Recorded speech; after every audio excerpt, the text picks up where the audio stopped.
আসসালামু আলাইকুম দর্শক, শুভেচ্ছা নিন, আপনাদের সবাইকে স্বাগত জানাচ্ছি আজকের অনুষ্ঠানে। দর্শক, একটি জটিল পরিস্থিতি আবারও তৈরি হয়েছে। গত বছরের জুলাইতে যেমন হয়েছিল তেমনি একটি উম, একটি গোলমেলে পরিস্থিতির মত সৃষ্টি হয়েছে। আপনারা বুঝতেই পারছেন সার্বিক যে পরিস্থিতি সেটি বিশ্লেষণে। এবং গত 12ই জুন ডক্টর ইউনূসের সাথে জনাব তারেক রহমান সাহেবের একটি বৈঠক হয়েছিল লন্ডনে। আজকে 14ই জুলাই, অর্থাৎ 1 মাস 2 দিন পার হয়ে গেছে। এক সেই বৈঠককে নিয়ে যে উত্তেজনা, যে আলোচনা, তার পরবর্তীতে নির্বাচনের একটি সমঝোতার মতোই হয়েছিল। একটি বিএনপি রাজি হয়েছে যে ফেব্রুয়ারিতে নির্বাচন হবে।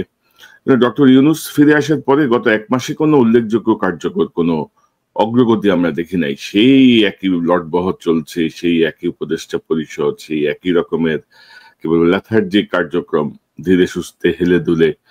তো এই জায়গাটা আসলে ফলাফল শূন্য, এটা আমরা বলতেই পারি। এই বৈঠকের কোনো সুফল আমরা দেখছি না আর কি, মানে দৃশ্যমান কোনো সুফল।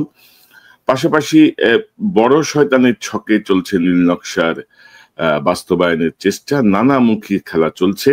তো এই বিষয়গুলো নিয়ে আজকে আমার সঙ্গে আলোচনায় যোগ দিচ্ছেন বিশিষ্ট কলামিস্ট, লেখক, সাংবাদিক এবং মেরিন ইঞ্জিনিয়ার জনাব মিনার রশিদ। মিনার ভাই, আপনাকে স্বাগত জানাচ্ছি অনেকদিন পর। আসসালামু আলাইকুম, ধন্যবাদ করুন সারোয়ার ভাই, এবং এই অনুষ্ঠান এখন যারা দেখছেন এবং পরবর্তীতে যারা দেখবেন সবাইকে প্রীতি আর শুভেচ্ছা। মিনার ভাই, অনেকদিন পরে আপনাকে পেলাম। আপনার কাছ থেকে মূলত শুনবো, আপনার লেখাগুলো পড়ছিলাম আমার দেশের সম্পাদকীয়তে।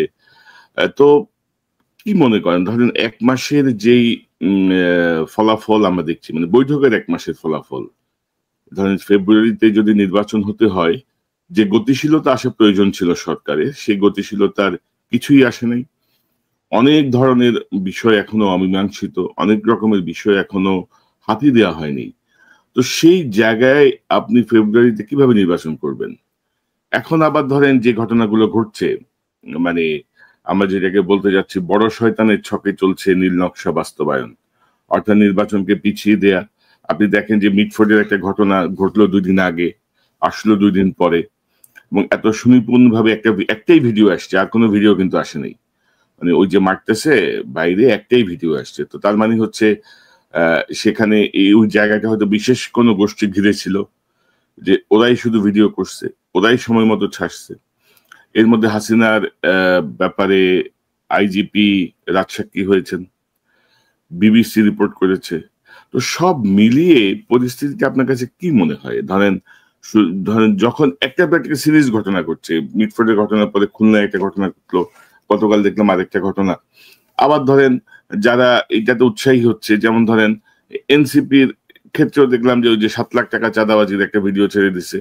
আবার গতকাল দেখলাম আইফোন চাওয়া সংক্রান্ত একটা অডিও কল ছেড়ে দেওয়া হয়েছে।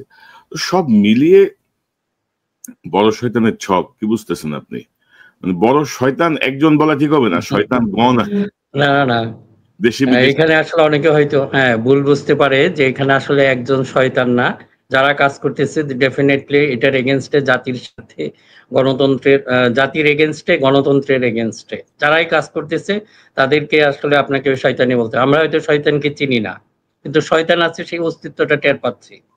এবং এই যে আমাদের শীর্ষ বৈঠকের, লন্ডন বৈঠকের পর আমাদের যে প্রত্যাশা অনেকটা বেড়ে গিয়েছিল, এখন এখানেও যেটা হয়েছে, আমি এখনো অনুরোধ করব সমস্ত রাজনৈতিক শক্তিকে, আপনারা হয়তো বিভ্রান্ত হচ্ছেন, আমাদের মনে হয় আর কি, কোনো কোনো আপনাদের মন্তব্য বিবৃতি দেখে বা ইন্টারনালি সেটা তো করবেনই, সেই প্রতিযোগিতা থাকবে, প্রতিদ্বন্দ্বিতা থাকবে, সেটা আমরা চাই সেটা হোক, কিন্তু এই সময়টা তো এটা এটা রাইট না, এটা আপনাদের পলিটিক্যালি ইনকারেক্ট যে স্টেপগুলি নিচ্ছে, বেশি করে সবগুলি দলে বলা যায়, বিশেষ করে এনসিপি ধরেন ওই কয়েকটা কথা, সেটা আমার খুব খারাপ লেগেছে।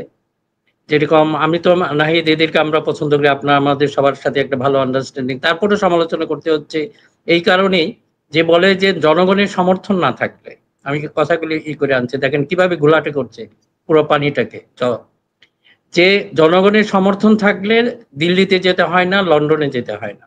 এইটাতে কি বুঝাইতে চাচ্ছেন? আপনাদের একটা সীমা আছে, এই সীমার বাইরে যায়েন না। এখন একটা কথা হলো যে এখানে আগে বুঝতে হবে রাজনৈতিক প্রতিদ্বন্দ্বী এবং শত্রু। ডেফিনেটলি আধিপত্যবাদ বা ফেসিবাদ আমাদের শত্রু, আমাদের গণতন্ত্রের শত্রু, আমাদের জনগণের শত্রু। আমরা দেখেছি গত 15-16 বছর বা 20 বছর যাবত আমাদের উপর কি মানে স্টিম রুলার চালিয়েছে। কাজে দে আর ডেফিনেটলি শত্রু। এখন সেই শত্রুকে আপনি রাজনৈতিক প্রতিদ্বন্দ্বীর সাথে মিশিয়ে ফেলেন, সেটা আপনাদের নিজের টোটাল এই 24-এর যে গণ আন্দোলন বা বিপ্লব, এইটার স্পিরিটের এগেনস্টে আপনারা এখানে যায়েন না। আবার একই কথা বলি অন্যদিকে, যে বিএনপির পক্ষ থেকেও আপনি দেখেন যে এইগুলো হয়তো খেয়াল করতেছেন না, এটা পিছন থেকে যে বলছেন যে কোনো একটা বড় শয়তানিগুলি নিয়ে খেলছে। আবার এখানে বলছেন যে কাউকে পাঠিয়েছি দিল্লি, এখন আবার পিন্ডিতে পাঠানোর আয়োজন চলছে। এইগুলি তো ভয়ঙ্কর বাই ন্যারেটিভ। আপনার তো পিন্ডির সাথে আমাদের এমন কিছু হয় নাই। এখন আপনাদের খেয়াল রাখতে হবে জিও পলিটিক্যাল, এই জিও পলিটিক্যাল একটা রিকোয়ারমেন্ট আপনাকে, যে আমরা অনুষ্ঠানে আসার আগে যেটা বলতে চাচ্ছিলাম, একটা উদাহরণ দিয়ে, অনেকে হয়তো পছন্দ করেন না ইরানি সিস্টেম বা ইমাম খোমেনিকে, কিন্তু তার একটা প্রজ্ঞাবান দেন একটা স্টেপ দেখেন, যেটার জন্য এখন পর্যন্ত এরা সারা পৃথিবীর এগেনস্টে টিকে আছে। সমস্ত মানুষ, এমনকি মুসলিম বিশ্বেরও তো খুব একটা সমর্থন ছিল না, ইদানিং হয়তো কিছুটা এসেছে। এখন ওই সময়ে প্রথম যখন খোমেনির জাস্ট ওদের ওই বিপ্লবের পরপরই, তখন তাদের যে খোমেনির খুব কাছের একজন আয়াতুল্লাহ ছিলেন, আমি নামটা আমার মনে নাই, ওনার সাথে একটা দ্বন্দ্ব বেজে যায়। ওনার কথা হলো কি, যে আপনি এই যে একটা ইসলামিক বিপ্লবের পর যে সোলজারগুলি হবে, সৈনিক যারা হবে, তারা ইসলামিক ক্যারেক্টারিস্টিক সব বজায় থাকতে হবে, তাদের চরিত্র, তাদের আচরণ সেরকম হতে হবে, তা না হলে আমরা সৈনিক ওইভাবে পারবো না। উনি বলছিলেন যে আমাদের কোয়ালিটি মেনটেন করতে হবে, কোয়ান্টিটি না। কিন্তু খোমেনির কথা ছিল উল্টা। উনি বললেন না, আজকে এটা আমাদের জিও পলিটিক্যাল রিকোয়ারমেন্ট। আমি যদি বসে থাকি শুধু ওই ইসলামিক স্পিরিটের সোলজারের জন্য, আমি এই রাষ্ট্রকে প্রোটেকশন দিতে পারবো না, কাজেই আমাকে এদেরকে নিতে হবে। উনি যেহেতু একটু বেশি কি বলবো ইয়ার মধ্যে নৈতিকভাবে যে এটা আরেকটু ছিলেন, মনে করতেন যে এটা নৈতিক স্খলন হয়েছে খোমেনি, তারপরে ওনার বিরোধিতা করে এমন চরম বিরোধী হয়ে পড়েন। একইভাবে আপনাদেরকে আমি একটু অনুরোধ করব একটা জিনিস খেয়াল করতে, যে অনেকেই দেখে আমাদেরকেও সমালোচনা করে, একটা জিও পলিটিক্যাল রিকোয়ারমেন্ট আছে বাংলাদেশেরও। সেই জিও পলিটিক্যাল রিকোয়ারমেন্ট, আমাদের একটা শক্তিশালী একটা পলিটিক্যাল পার্টি দরকার, এটা হলো জিও পলিটিক্যাল। এখন এই মুহূর্তে যদি আপনার অন্যান্য রিকোয়ারমেন্ট, হ্যাঁ আমাদের নৈতিকভাবে খুব ভালো স্ট্রং একটা পলিটিক্যাল, হ্যাঁ এইগুলি আমরা পরবর্তী ধাপে করব, this is not the time. এই যে অনেকের ভিতরে এই জিনিসটা দেখি যে আমাদের এখন একমাত্র শক্তি আছে বিএনপি, এখন বিএনপি কে বলতেই হবে। এখন এই দলটাকে যদি আমরা বিভিন্নভাবে বিভ্রান্ত করি, তাদেরকে ঠিকভাবে ফাংশন করতে না দেই, কিন্তু একটা কথা হলেই আমরা দেখি যে, একটা খেয়াল করেন কনক ভাই, এটা অনেকে হয়তো বলতে পারবে এটা বিএনপির প্রতি দরদের জন্য না, আমি এটা বলছি আমি আমার দেশপ্রেম থেকে। আজকে যদি বিএনপি কে ধ্বংস করে ফেলে, that is our Jio political একটা রিকোয়ারমেন্ট ছিল, এটা আপনি ফিল আপ করবেন কিভাবে? এটা এই মুহূর্তে হবে না, প্রস্তুতি নাই। যারা এই যে বেশি উৎসাহী হয়ে পড়েছেন, বিভিন্নভাবে সেই মন্তব্যগুলি আসছে, যে আপনি যে কথাগুলি বলছেন যে 1 মাসের শীর্ষ বৈঠকের পর আপনারা যে এই যে জল ঘোলাটে করছেন, এটাতে কিন্তু কারো লাভ হচ্ছে না, আপনাদের ক্ষতি হবে। আপনাদের যে নৈতিকভাবে যে বললাম, আমি খোমেনির যে উদাহরণটা টেনে, আপনারা ওটা খেয়াল রাখেন যে জিও পলিটিক্যাল রিকোয়ারমেন্ট আমাদের এখন কি, সেটা আমাদের অবশ্যই খেয়াল রাখতে হবে। আর অন্যান্যগুলি তো এই সুযোগগুলি নিচ্ছে, বিশেষ করে রাজনৈতিক দলগুলির আমার কাছে খুব অপরিপক্ক মনে হচ্ছে যে আপনাদের মন্তব্যগুলি। এবং মিনার ভাই, আপনি যেটি বলছিলেন যে ধরেন মানে নতুন রাজনৈতিক দল এনসিপির প্রতি আমাদের কিন্তু ভালোবাসা এখনো মানে অটুটি বলা চলে, এবং আমরা চাই কারণ এরকম দলগুলি হোক। জি জি জি, এবং তাদের নেতাদের এখন যারা নেতৃত্বে আছেন তাদের একটা হিউজ অবদান ছিল, তারা নেতৃত্ব দিয়েছেন, জীবনের ঝুঁকি নিয়েছেন। কিন্তু পরবর্তীতে আমরা যেটা দেখলাম যে তারাও কিন্তু যে পুরান ধারা যে রাজনীতি, অর্থাৎ শেখ হাসিনার পালিয়ে যাওয়া আর তারেক রহমানের লন্ডনে যাওয়া, বোথ আর নট সেম, সব কিন্তু একই ঘটনা না, কিন্তু তারা এটাকে নিয়ে আসে। এখন ধরেন রাজনৈতিক ভাবে অনেক কথা বলতে হয়, প্রতিপক্ষকে ঘায়েল করার জন্য বা মাঠ গরম করার জন্য বা নেতা কর্মীদেরকে একটু চাঙ্গা করার জন্য। কিন্তু চাঙ্গা করতে লিমিট আছে, দ্যাট ইজ এ লিমিট। চাঙ্গা করতে যে আপনি একটা ঘটনার সঙ্গে আরেকটা ঘটনাকে এভাবে মিলিয়ে আপনি ইনফ্যাক্ট নিজেদের যে দৈন্য সেটি আপনি প্রকাশ করছেন, বা এটা ধরেন একটি নতুন রাজনৈতিক দল জেনজি যাদেরকে আমরা বলছি, একটা ইয়াং গ্রুপ, তাদের কাছ থেকে এটা কোনোভাবেই প্রত্যাশিত না। এবং ধরেন যে ভাই চাঁদাবাজি বাংলাদেশে কোন দল করে না? বিএনপি অস্বীকার করছে আমরা চাঁদাবাজি করি না, মানে এখন এই অস্বীকার করতো আওয়ামী লীগ। আওয়ামী লীগ চাঁদাবাজি করতো, আকাম করতো, করতেছিল বিএনপি জামাত করছে। এখন বিএনপি কি কোনো ঘটনা অস্বীকার করছে? করে নাই। এবং আমি যেটা বলছি যে এটা মিটফোর্ডের ঘটনাটা, মূল আসামি কিন্তু বাদ দিছে, পুলিশ বাদ দিছে। মূল আসামি যারা, মূল আসামিদের ছবি কিন্তু এই যে নাহিদ, হাসনার, এদের সাথে তার ছবি দেখা গেছে। মূল যে আসামি, যে মূল ঘটনাটা ঘটিয়েছে, সে কিন্তু ছাত্রলীগের সঙ্গে রাজনীতির সঙ্গে যুক্ত ছিল, এবং সে কিন্তু ইয়ের সময় মানুষ মারছে, ওই যে আপনার গত আন্দোলনের সময়, জুলাই বিপ্লবের সময় কিন্তু সে অস্ত্র হাতে মাঠে ছিল। তো এখন ধরেন আমি কি বলবো যে এই ঘটনা এনসিপি ঘটাইছে? নো, আমি বলবো না। কারণ কি? কারণ হচ্ছে যে তদন্ত হবে, একটা ঘটনা বা দুর্ঘটনা, অপরাধ, সে অপরাধের দায়টা বের করতে হবে আগে কারা করছে। আর পুলিশ কেন আসামির নাম বাদ দিল? মানে এটা অনুসন্ধান করবে কে? তারপরে ধরেন ইদানিং আমরা দেখছি যে আপনি প্রধানতম রাজনৈতিক দলকে আপনি নো হায়ার করে দিতে চাচ্ছেন। যেমন একটা আওয়াজ উঠছে না যে আওয়ামী লীগের পরে এবার বিএনপি, তো এরপরে কি? এই যে বিষয়টাকে আপনি কিভাবে দেখতেছেন? এই যে ধরেন মানে একটা রাজনীতিকীকরণ, হ্যাঁ, এটা আসলে ট্রেপে কিন্তু আমরা 111 এর পরেও দেখছিলাম কিন্তু, না সুশীল, জি আপনি যদি একটু বলেন এই বিরাজনীতিকীকরণ। এইটার কিন্তু অনেকগুলি ডাইমেনশন আছে। এটা আপনি যেটা বলেন বিরাজনীতিকরণ, এরা হয়তো অনেকগুলি স্টেপে, প্রথম তো সরাসরি করেছে যে আপনার যেটাকে বলতে পারি আমরা বিষ খাইয়ে মারতে চেয়েছে, এখন আর কি মিঠাই খাইয়ে এটাও মারা যায় মানুষকে। কিন্তু আপনি এমন মিঠাই খাওয়ানো শুরু করলেন, ডায়াবেটিস বা অন্যান্য রোগে সেও কিন্তু মারা যেতে পারে। এখন এরকম অবস্থা হয়েছে, আমাদের রাজনীতিকে কিন্তু ওই পর্যায়ে নিয়ে গেছে কয়েকটা গ্রুপে, সবার ভিতরে। আমি এই জন্য বলবো, বিএনপির মধ্যে বলেন, জামাতের মধ্যে বলেন, এনসিপির মধ্যে বলেন, কেউ এই ব্যাপারে সচেতন না। তারা এই যে পারস্পরিক কলহ বা যেটা লেগে গেছে, একটা লিমিট আছে। কনক ভাই, এটা হলো কি যে আপনার শত্রু থাকতে পারে, আমাদের যেটা রাজনৈতিক হয়তো শত্রু আছে, রাজনৈতিক প্রতিপক্ষ আছে, কিন্তু রাজনৈতিক শত্রু এবং এই যে প্রতিপক্ষ, আইদার আপনার হয়তো বন্ধু আছে, আপনার শত্রু আছে, আমি যে জিনিসটা বলতে যাচ্ছি। আর মাঝামাঝি জায়গাটা হলো আরেকটা পরদ বলেন, এটা হলো প্রতিপক্ষ। এটা কিন্তু আমাদের এই তিনটা রাজনৈতিক দলকেই খেয়াল রাখতে হবে যে আপনাদের সবার কমন শত্রু কিন্তু এখনো আড়ালে আছে। এরাই কিন্তু দেখেন, এই যে আপনার যখন এই যে ইয়ার ঘটনার, মিটফোর্ডের ঘটনাটা হলো, তখন এখানে যে শুধু জামাত বা এনসিপি এটা অংশগ্রহণ করেছে প্রচারে, তা না। এখানে কিন্তু পেছন থেকে আওয়ামী লীগও অংশগ্রহণ করেছে। আবার দেখবেন এই দলটাই আবার যদি জামাতের বিরুদ্ধে কোনো কিছু হয়, তাহলে এরা চলে আসে বিএনপির সাথে। মানে এই সমস্যাটাকে আরো একটু বড় করে তুলে ধরে। তো এই ব্যাপারে যদি আপনারা সচেতন না থাকেন, অনেক ব্যাপারে যেটা হয়েছে কি, একটু ভালো করে ইনভেস্টিগেট বা অনুসন্ধান না করে আমরা সেই প্রচারণায় অংশগ্রহণ করি। এইটা হয়ে গেছে। এই যে বিরাজনীতিকরণ বললেন, এটা দে আর সাকসেসফুল। ওই পিছন থেকে যে বড় শয়তানের কথা বলেছেন, সে কিন্তু অ্যাক্টিভ, সেই 1-11 থেকেই। এন্ড ওই গ্রুপটা কিন্তু এখনো সক্রিয়, বিভিন্নভাবে এটা আসছে, কখনো বন্ধু সেজে, কখনো শত্রু সেজে, এবং সে একসাথে সব কাজগুলি করছে। কিন্তু হয়তো আমাদের রাজনৈতিক দলগুলি এই ব্যাপারে খুব একটা সচেতন না। এজন্য আমি সবাইকে অনুরোধ করব, যখন আপনারা এই যে পারস্পরিক কাদা চোরাচুরি করেন, this is not the time. আপনাদের কিন্তু এখনো যে মূল টার্গেট অ্যাচিভ হয় না। দেশে গণতন্ত্র এখনো যদি বলেন, এখনো ফিরে আসে না। এটা একটা জায়গায় রাখা হয়েছে, এতে সেফ কাস্টডি বলেন আমাদের গণতন্ত্র। বললাম যে doctor Yunus, it is in safe custody, কিন্তু এখনো কিন্তু গণতন্ত্র আসে নাই। এই অ্যাচিভ না করা পর্যন্ত যদি আপনারা এই কাদা চোরাচুরি শুরু করেন, তাহলে কিন্তু এটা কারোর জন্যই ভালো হবে না।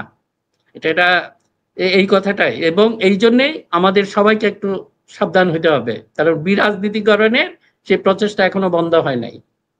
একটা অপরাধমূলক কর্ম ঘটেছে, একটা অপরাধ হয়েছে, একটা মানুষকে বিভৎস নৃশংসভাবে হত্যা করা হয়েছে। পুরো পৃথিবীর কাছে বাংলাদেশের ভাবমূর্তি নষ্ট হয়েছে, বাংলাদেশ ছোট হয়েছে। কিন্তু অপরাধ তো অপরাধী।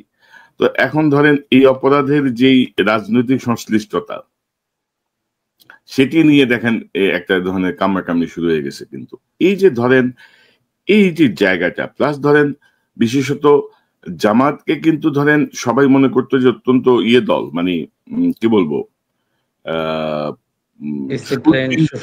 ডিসিপ্লিন এবং সুচিন্তিত ভাবে তারা পদক্ষেপ দেয়। তো জামাতও আপনি যদি দেখেন যে আফটার 5th অগাস্ট হাসিনা পালায় যাওয়ার পরে একবার হাসিনারে ক্ষমা করে দিচ্ছে, একবার আওয়ামী লীগের ক্ষমা করে দিচ্ছে, একবার বিএনপির আক্রমণ করতেছে। মানে তাহারা কি করিবে তাহারাই বুঝিতে পারিতেছে না, এমন একটা অবস্থা আর কি। তো এই অবস্থা কেন হইলো বলেন তো? সমস্যাটা কোথায়? মানে ধরেন যে ইরেসপন্সিবল স্পিচ যা বলে আর কি, আপনি এক একটা কথা বলছেন, আবার আপনি দুঃখ প্রকাশ করছেন, আপনি ক্ষমা চাচ্ছেন, আপনি আবার ব্যাখ্যা দেওয়ার চেষ্টা করছেন যে আমি আসলে এভাবে বলি নাই, এভাবে হয়েছে।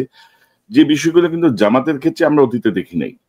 তো মানে জামাতের বিষয়টাকে আপনি কি মনে করেন? ধরেন তারা ধরেন 16 বছর ধরে বিএনপি জামাত কিন্তু গালি শুনে আসছে উভয় দলই, যা কিছু হয়েছে বিএনপি জামাত।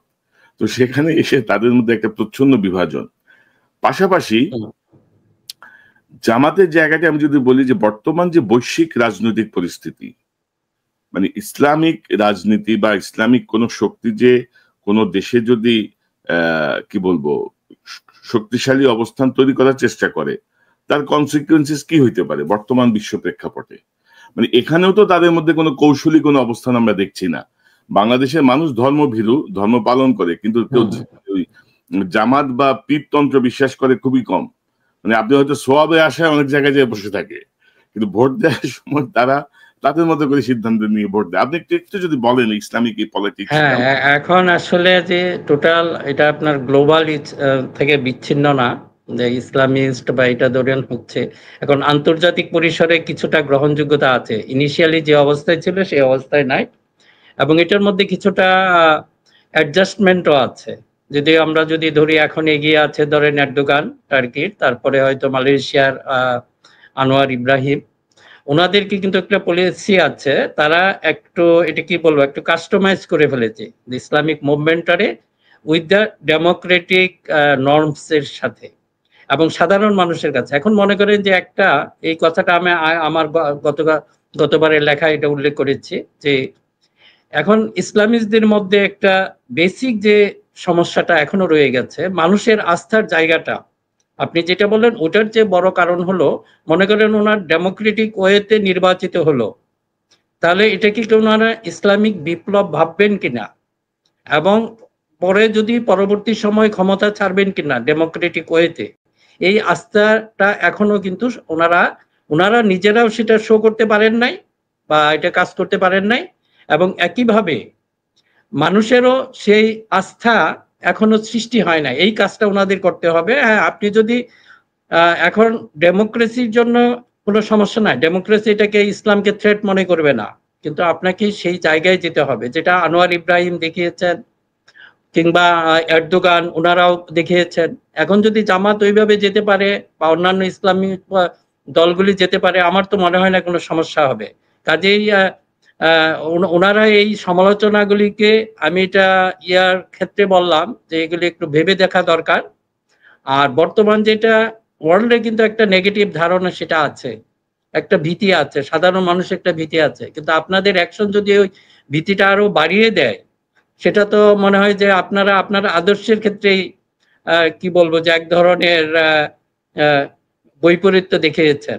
আচ্ছা, আপনাদের আদর্শের কথা তো বলতেছেন, একটা বিষয় একটু বলি। হঠাৎ করে দেখলাম যে মানে জামাত চরমনে এক হয়ে গেছে।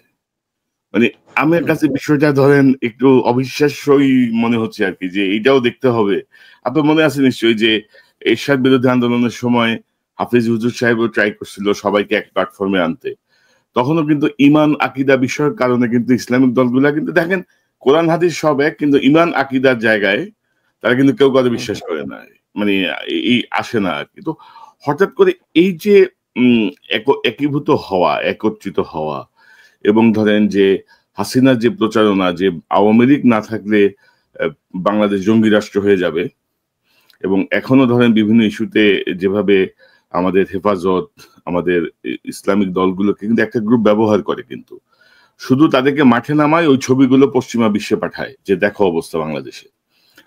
তো এই ইমান আকিদা আবার ঠিক হয়ে গেল, মানে এটার পিছনে কি কোনো নীল নকশা, বড় শয়তানের কোনো কারসাজি, প্রেসার, কৌশল, কি মনে করেন? মানে হঠাৎ করে অনেকে এইখানে আমার মনে হয় যে কয়েকটা জিনিস এখানে আছে। ধরেন আসলে ওই বিএনপির সাথে যেহেতু জামাতের একটা দূরত্ব সৃষ্টি হয়ে গেছে, এই জন্য হয়তো বা যা বিএনপির উপর একটা চাপ তৈরি করার জন্য সেটা হয়তো জামাতের পক্ষ থেকে সেটা করা হয়েছে।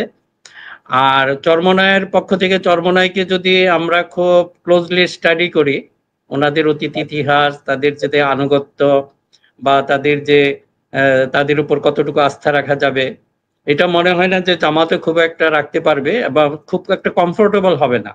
চরমনায়ের সাথে যে জামাতের ঐক্যটা খুব কমফোর্টেবল হবে না, বরং তাদের একা থাকায় আমার মনে হয় যে সেটা ভালো হবে।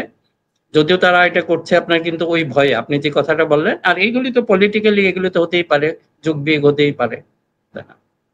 না, যোগ বিয়োগ হতে পারে, কিন্তু হঠাৎ করে এই যে হঠাৎ করে ইমান আকিদা ঠিক হয়ে গেল সবার, এটা হচ্ছে প্রশ্ন আর কি। এবং ধরেন যে আসতেছে, মানে ইসলামিক দল তো ভাই ইসলামিক মানে কিছু জিনিস ফলো করে, তাই না?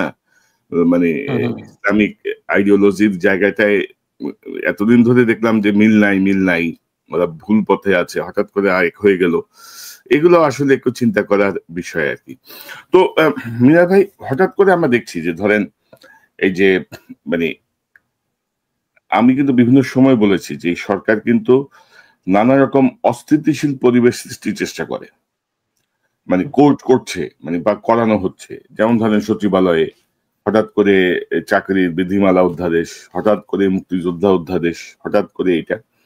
তো যে কাজগুলো হওয়ার কথা ছিল 1 মাসের মধ্যে, ইদানিং যখন ধরেন নির্বাচনের বিষয়টা নিয়ে যখন একটা প্রস্তুতি বা সামনে এগিয়ে যাওয়ার ব্যাপার আসছে, তখন আপনি দেখবেন যে হঠাৎ করে 18 জন বিচারককে বরখাস্ত, অবসর, বাধ্যতামূলক অবসর। গতকাল দেখলাম 4 জন পুলিশকে বাধ্যতামূলক অবসর। আপনি ব্যাখ্যান্ত দেন, আপনি সুষ্ঠুভাবে নির্বাচনের দিকে যান। এবং যেসব গ্রাউন্ডে যে পুলিশকে বরখাস্ত করা হয়েছে, বলা হয়েছে দীর্ঘদিন অনুপস্থিতির কারণে, এটা তো পালাইছে। আপনি দীর্ঘদিন অনুপস্থিতিটাকে আপনি সামনে নিয়ে আসলেন, কিন্তু গণহত্যার সময় এরা যে যুক্ত ছিল, সে অপরাধে আপনি কিন্তু 11 মাসের মাথায় এসে বরখাস্ত করছেন, তা হচ্ছে অনুপস্থিতি। 18 জন বিচারক, আজকে আমার দেশে একটা রিপোর্ট দেখলাম যে মানে বিচারকদের 80% এখন হচ্ছে আওয়ামী লীগের বিচারক। আওয়ামী লীগের অপরাধীদেরকে পুলিশ ধরে দেয়, এরা জামিন দিয়ে দেয়। একজন আমাকে বলছিলেন যে 164-এর মানে স্বীকারোক্তিমূলক জবানবন্দি বা মূল আসামির বক্তব্য থাকার পরেও মানে নির্দ্বিধায় জামিন দিয়ে দিচ্ছে কোর্ট। তো কি মনে করেন যে আজকে আবার ধরেন আমাদের আসিফ নজরুল আবার বলছে যে আইন উপদেষ্টা বলছে যে ধরেন তাহলে আর কয় মাস বাকি আছে? তো এই 11 মাসে বিচারের যে নমুনা আমরা দেখছি, তো আপনি জুলাই গণহত্যার বিচার এই সরকারের আমলে যদি হয়, তো এই সরকারের আমল তো হইতে হবে 10 বছরের।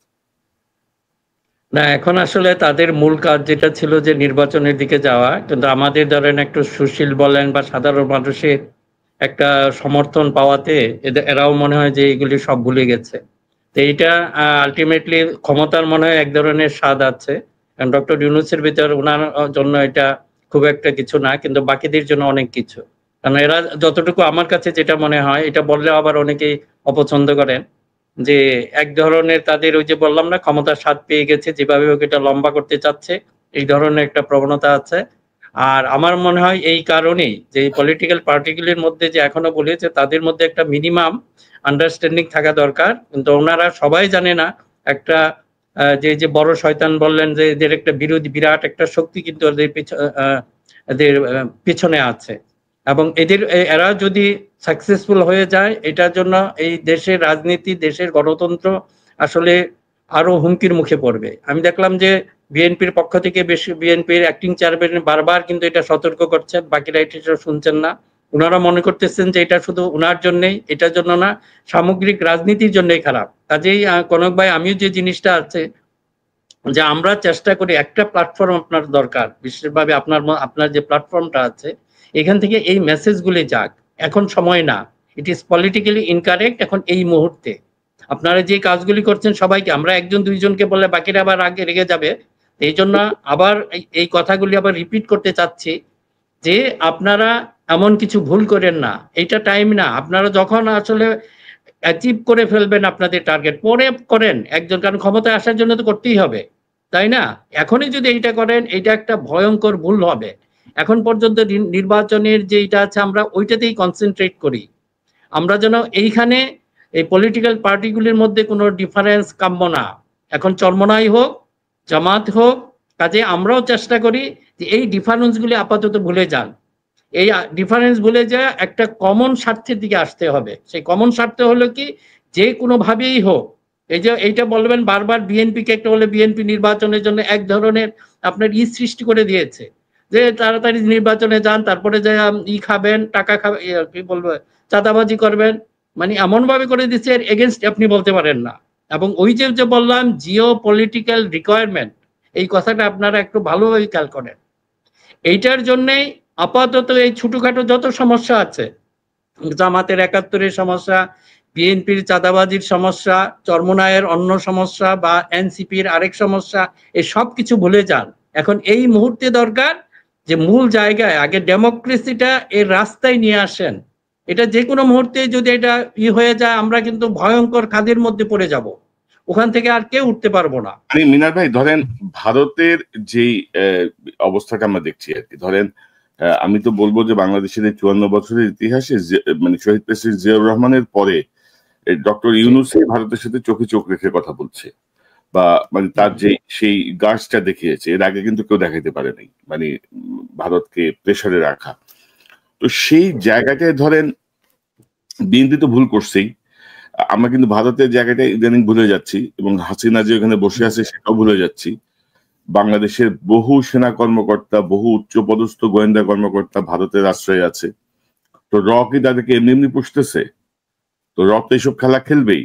আপনি যদি জাস্ট ঘটনাগুলো, মানে মিটফোর্ডের ঘটনা, খুলনার ঘটনা, অমুক জায়গার ঘটনা, টোটাল ঘটনা বিশ্লেষণ করেন, আবার ধরেন এনসিপির চাঁদাবাজির ঘটনাগুলো সামনে আসছে, আবার ধরেন এই যে পরিস্থিতিটা, অর্থাৎ এই মানে আপনি 1/11-এর আগে ২৮ অক্টোবরের লগি বৈঠার দিকে খেয়াল করেন, যে বিভৎসতা, মানে মিটফোর্ডের ঘটনায় কিন্তু যার পর নাই সবাই কিন্তু মানে আহত, মর্মাহত। এ কি করলো, এটা কি হইলো?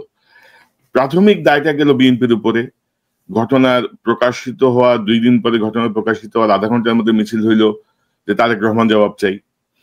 ইডেন কলেজে ছাত্রদল থাকতে পারবে না, বুয়েটের ছাত্রদল থাকতে পারবে না, জগন্নাথের ছাত্রদল থাকতে পারবে না, অর্থাৎ বিএনপির পোস্টার ছেড়া হচ্ছে। অর্থাৎ ধরেন টোটাল বিষয়টা যদি আমি দেখি একেবারে নির্মোহ দৃষ্টিকোণ থেকে, তাহলে একটা মানে খেলার কিছু আলামতে স্পষ্ট। আবার ধরেন বিএনপি তো ভুল করছে। বিএনপি জাতীয় সরকার চায়নি, বিএনপি চুপ করে সরাইতে চায়নি। বিএনপির যে রোলটায় থাকার দরকার ছিল, বিএনপি তো ছিল না। মানে আমাদের এই যে পাকা রাজনীতিবিদ যা কি ধান্দায় খালি নির্বাচন করছে আমি জানি না। মানে তাদের জন্যই তো ভালো হইতো না, তাদের নির্বাচনের জন্যই তো ভালো হইতো। এখন কনক ভাই, যে দেখেন মিটফোর্ডের ঘটনাটা, এটা কিন্তু আসলে আমাদের টোটাল রাজনীতির এগেনস্টে, টোটাল গণতন্ত্রের এগেনস্টে, কিন্তু আমাদের রাজনৈতিক দলগুলি ভাবছে এটা শুধু বিএনপির এগেনস্টে করা হয়েছে। এটা কিন্তু আসলে একটা মারাত্মক ভুল। আর বিএনপির ব্যাপারে যে জিনিসটা আছে, এটা অবশ্যই সমালোচনা করতে হবে। যে কথাগুলি বললেন, হয়তো দেখেন যে জিয়াউর রহমান বা ম্যাডাম জিয়ার, ওনারা কিন্তু জনগণ তাদেরকে, ওনাদের মানে কি, তাদের মাইন্ডটা সহজে রিড করতে পারতেন। কিন্তু এই যে বিএনপির কিছু ঘটনা, আমি বিএনপি নেতৃত্ব উইথ ডিউ রেসপেক্ট আপনাদের বলছি, এটা আসলে বোঝা যায় না আপনারা কেন এই কাজগুলি করছেন। অনেক কিছু আপনাদের যে ন্যারেটিভ, এগুলি সাধারণ মানুষের কাছে বোধগম্য না, কিন্তু কাজে এই ফিডব্যাক গুলি নিতে চেষ্টা করেন। আগের জেনারেশন যেটা হয়েছে, এই যে আপনি দেখেন কিছুদিন আগে আমরা দেখলাম সেই যে এক ধরনের নিরপেক্ষতা বা নিরপেক্ষ পার্সোনালিটি তৈরি করার একই কাজ কিন্তু এখন বিএনপি করছে। এই যে আপনার কয়েকদিন আগে দেখলাম যে আপনার নামগুলি একটু উল্লেখ করলেই ভালো হবে, যে আব্দুল নূর তুষার বা অন্যান্য সহ কিছু বুদ্ধিজীবী, যেগুলো আমরা জানি এদের রেকর্ড, ট্র্যাক রেকর্ড আমাদের জানা আছে, তাদেরকে আপনারা নিয়ে এসে এখন কি করছেন, মনে করছেন যে আমরা বিএনপির কাজে ব্যবহার করতেছি। তা না, আপনারা সেই একই কাজ করেছেন আগের যেটা ছিল, যে আপনার ওই যে ইফতেখারুজ্জামান তারপর সুলতানা কামাল, এদেরকে কিন্তু নিরপেক্ষ বানিয়েছে বিএনপি। মাঝে মাঝে একটু কথা বলতেন, ওগুলি হাইলাইট করে মনে করতে আমার পক্ষে বলছে, কিন্তু এর মাধ্যমে যে তাদেরকে নিরপেক্ষ বানিয়ে ফেলছেন এবং পরবর্তী সময় আপনাকে আরো বড় একটা ব্যাম্বো দিবে, এটার জন্য আমরা দেখেছি। এবং একই কাজ এখনো হচ্ছে। এখন এই যে আপনি কনক ভাই যে কথাগুলি বললেন যে এই ব্যাপারে অবশ্যই সজাগ থাকতে হবে, এবং সবচেয়ে বড় কথা হলো আপনারা কি করছেন, আপনাদের মাইন্ড যেন জনগণ স্পষ্ট বুঝতে পারে। আমরা কিন্তু কনফিউজড মাঝে মাঝে, কিছু কাজ কেন করেছেন আমরা জানি না, এখনো কিছু কিছু উদ্যোগ নিচ্ছেন এটা জানি না। ওই যে আমি বললাম যে জিও পলিটিক্যাল রিকোয়ারমেন্ট, এটা আপনাদের উপরই ন্যস্ত, এবং সে কারণে আপনাদের মাইন্ডটা স্পষ্ট করে পড়া জনগণের জন্য দরকার। এবং এই দায়িত্বটা, আরেকটা ব্যাপার হয়েছে কি যে আমরা এই যে বারবার ঐক্যের কথা বলছি, এটা কিন্তু মূল দায়িত্ব বিএনপির, কিন্তু বিএনপির পক্ষ থেকে এমন কিছু নেগেটিভ আসছে যেটা ঐক্য না, এটা অনৈক্যের সুর দেখা যাচ্ছে। আপনারা রাজনৈতিক প্রতিপক্ষকে শত্রু বানিয়ে ফেলেন। আমি যদি বলি প্রথম দোষ কিন্তু এটাই ধরতে হবে, যদি আপনি এখানে আসেন আসল সমাধান চান, সবচেয়ে উপরে যে আছে তাকে ধরতে হবে। এটা তাকে ধরেন তাহলে সবকিছু ঠিক হয়ে যাবে। নিচের গুলি তো তারা করবেই, হয়তো অনেক সময় টিট ফর ট্যাট এগুলি করে, কিন্তু মূল দায়িত্বটা এখনো বলবো সেটা বিএনপি। আমি বিএনপির সমর্থক হয়েও এই সমালোচনাটা করছি বারবার এই কারণেই, কিন্তু আমাদের মূল জায়গায় হাত দিতে হবে। আপনারা যদি এমন কিছু বলেন যে এখন এই কথাটা আবার স্পষ্ট করে, না হলে হয়তো কনফিউশন সৃষ্টি হবে। এখন নতুন করে একটা ন্যারেটিভ তৈরি করেছেন, কাকে আপনারা এখন পিন্ডিতে পাঠাবেন। আমার প্রশ্ন হলো, পিন্ডি আপনার কি ক্ষতি করেছে গত 50 বছর? হ্যাঁ, এটা হয়তো অনেক সময় বলার সময় আমরা বলি দিল্লি না পিন্ডি, এটা একটা আমাদের ইয়ে এসে গেছে সাধারণ, এটা হয়তো কোনো মিন করে না। কিন্তু আপনি যখন কাউকে পিন্ডিতে পাঠাতে চান, জামাত ইসলামকে দেখতে পারেন না, তাকে পিন্ডিতে পাঠাতে হবে কেন? পিন্ডি কেন অ্যাকসেপ্ট করবে জামাত ইসলামকে? জামাত ইসলামের সাথে আমার তো মনে হয় না যে পাকিস্তানের যে সম্পর্ক, বরং বিএনপির যে সম্পর্ক, বিএনপির যে 19 দফার মধ্যে 16 দফায় 16 নম্বর দফাটা একটু ভালো করে পড়ে দেখেন। এখানে বলছে যে সমতার ভিত্তিতে আন্তর্জাতিক সম্পর্ক হবে, দেশগুলির সাথে সম্পর্ক সৃষ্টি হবে এবং মুসলিম দেশগুলির সাথে সম্পর্ক উন্নয়ন করতে হবে। আপনারা বলেন ওখানে কি ব্র্যাকেটে লেখা আছে পাকিস্তান বাদে? তাহলে তো ওটা নাই। কিন্তু আপনারা এখন পিন্ডিকে খোঁচা মারেন কেন? পিন্ডিকে খোঁচা মারা মানে করে জিও পলিটিক্যাল একটা নেসেসিটি আছে। আজকে আমাদের উপর ইন্ডিয়ার একটা বিরাট হুমকি আছে, আমাদের ওদিকে দক্ষিণের কিছু অংশ নিয়ে যাবে, উত্তরে কিছু নিয়ে যাবে, তাহলে আপনি আপনার বন্ধু কে থাকবে? এগুলি তো আমাদের জীবন মরণ সমস্যা, আমাদের লাইফ লাইন হবে। আর সেই লাইফ লাইন আপনারা কাট করতে চাচ্ছেন কিসের জন্য? আমি এই প্রশ্নটা জবাব চাচ্ছি। যারা এই কথাটা বলছেন, আপনি কি জামাতকে অন্যভাবে ডিল করেন? সে আপনার রাজনৈতিক প্রতিপক্ষ না। মিনা ভাই, শুধু ওইটা তো না, ধরেন যে ন্যারেটিভস গুলো ধরেন আওয়ামী লীগ ব্যবহার করে করে পচাই ফেলছে এই মুক্তিযুদ্ধের প্রসঙ্গে, জামাতের প্রসঙ্গে বা অন্যান্য প্রসঙ্গে, সেই বিএনপি কি এছাড়া রাজনীতি নাই করা শুরু করছেন, সেই বক্তব্যগুলো আপনি আবার রিপিট করা শুরু করছেন আপনার, মানে এই যে জায়গাটা আর কি। এবং ধরেন যে পাশাপাশি ভারতের এই আওয়ামী লীগের যে হেলমেট বাহিনী, আওয়ামী লীগ যে দুঃশাসন, মানুষ কিন্তু ভুলে যেতে বসছে। এবং আপনি কয়েকটা কথা বলছিলেন যে মিডিয়াকে আমরা নিয়ন্ত্রণ করতে পারিনি, মিডিয়াকে এখনো যে আমি কদিন আগে দেখছিলাম যে জয় মামুন বসে আছে, ওই যে শহীদ পরিবারগুলো বলছিল যে তারা চাকরিতে অগ্রাধিকার চায়, যারা জুলাই শহীদ পরিবারগুলো, জয় মামুন দেখি যে এক পোস্ট দিয়ে বসছে, এই হচ্ছে গিয়া কোটা না মেধা, মেধা না কোটা, টিস করতেছে। অর্থাৎ মানে এই জাতীয় বদমাশের সংখ্যা কিন্তু কম না। আনিস আলমগীর আরেকটা, এগুলা কিন্তু ঘাপটি মেরে বসতেছে। কিন্তু এরা মানে মিডিয়া ম্যানিপুলেট করে কিন্তু পুরো পৃথিবী ওলটপালট হয়ে যায় মিডিয়া ম্যানিপুলেশনের কারণে। মিডিয়া যদি কোনো কিছু ম্যানিপুলেট করতে চায় সংঘবদ্ধ ভাবে, তো সেই জিনিসটা আবারও কিন্তু হচ্ছে।